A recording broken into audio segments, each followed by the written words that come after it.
Be ready. Start.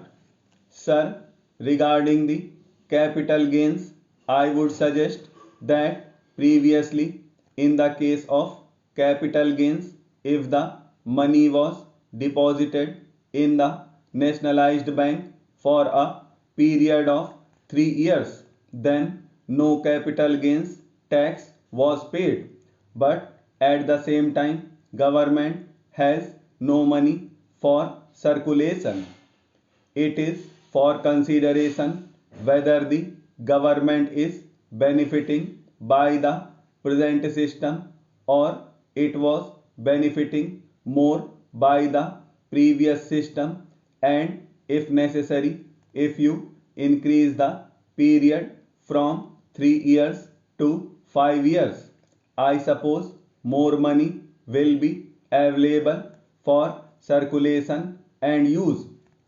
Sir, I would like to mention that in the case of wealth tax, one car is exempted.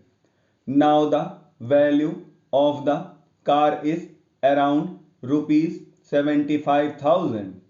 I suppose I do not know which car comes for rupees 75,000 these days.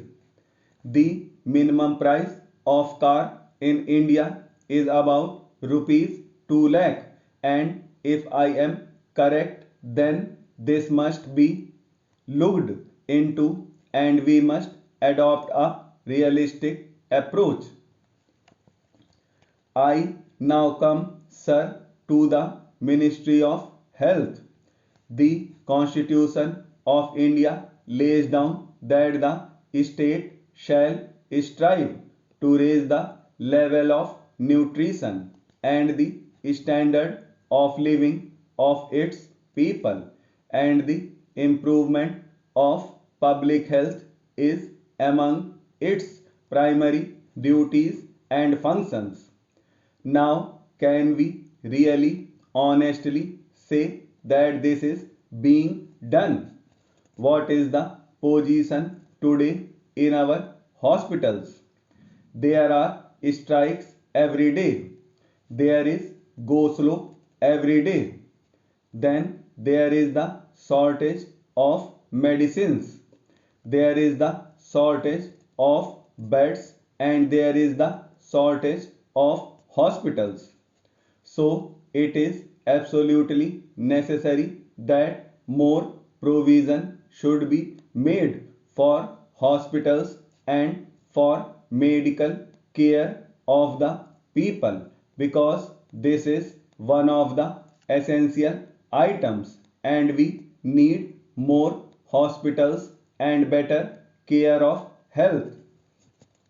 Sir, the Ministry of Home Affairs allocations are quite generous. The well-being of our people should be there. The people, particularly the minorities and the scheduled castes and scheduled tribes, have a feeling of uneasiness, and that feeling of uneasiness has to be removed by improving the law and order situation. There has been a long standing demand for a paramilitary force. I do not understand why there is delay in having a mixed type of paramilitary force, because this will restore the confidence of the weaker sections of the people.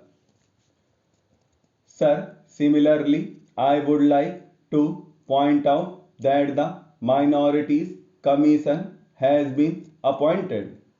But what is its function? It is only an advisory body. Nobody cares for its report. Nobody cares for its suggestions.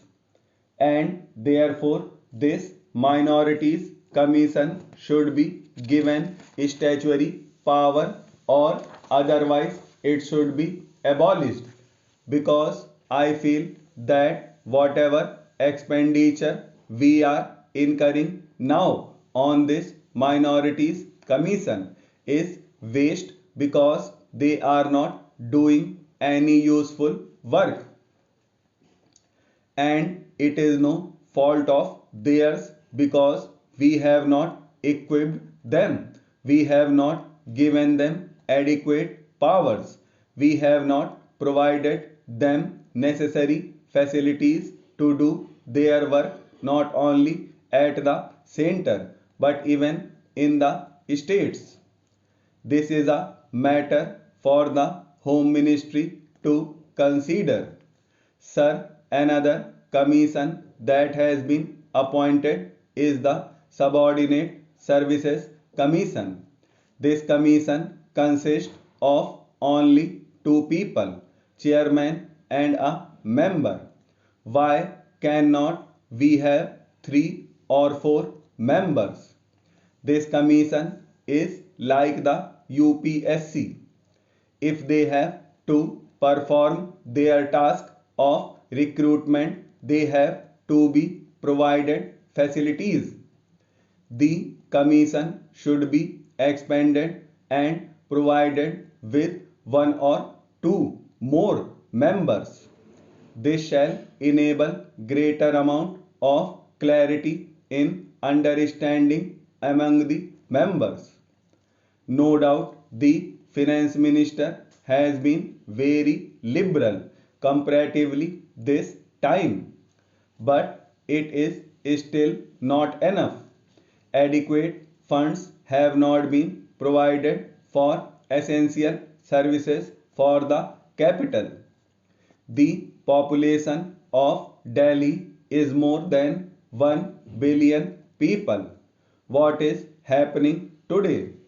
Even the essential services have been outstripped by the requirement of the people. The main problem is the transport. Water supply and electricity are also main problems. It is therefore very necessary that additional allocations should be made for these items for Delhi transport problem, particularly in a big or metropolitan city, cannot be solved by operating a few hundred or a thousand buses.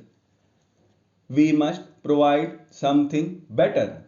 The only solution that can meet the requirements of a city like Delhi is the rapid transport system. A rapid transport system should be provided for Delhi irrespective of the cost involved, because cost is not the only consideration. The consideration is that the people should get the facility, and that facility has to be provided and should be provided as early as possible. The Ministry of Transport is responsible for the transport problem of the whole country. India is one of the countries which has the largest network of roads. Therefore, we have to ensure that proper type of transport facilities are provided in rural, urban and metropolitan areas also.